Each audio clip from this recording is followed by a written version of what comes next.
চিরকালের প্রেম। একটি ছোট্ট গ্রামে নদীর পাড়ে ছিল রুদ্রর বাড়ি।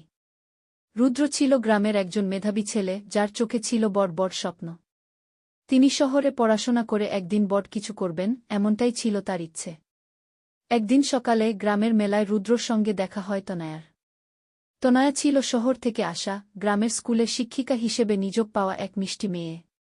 প্রথম দেখাতেই রুদ্র তার প্রতি আকৃষ্ট হয়। তনয়ার হাসিতে ছিল এক ধরনের মায়া, যা রুদ্রকে মুহূর্তেই মুগ্ধ করে ফেলে।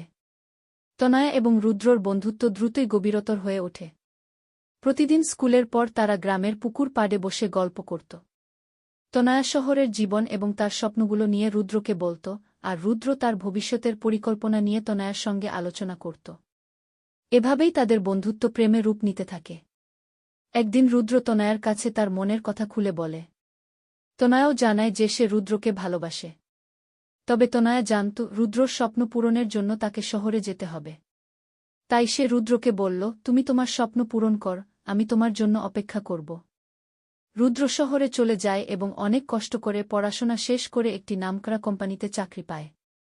ততদিনে তনয়া গ্রামের স্কুলের প্রধান শিক্ষিকা হয়ে গেছে। কিন্তু তাদের প্রেমে কখনো ছেদ পড়েনি। রুদ্র প্রতিদিন তনয়াকে ফোন করত, আর তনয়া অপেক্ষা করত তার ফিরে আসার জন্য।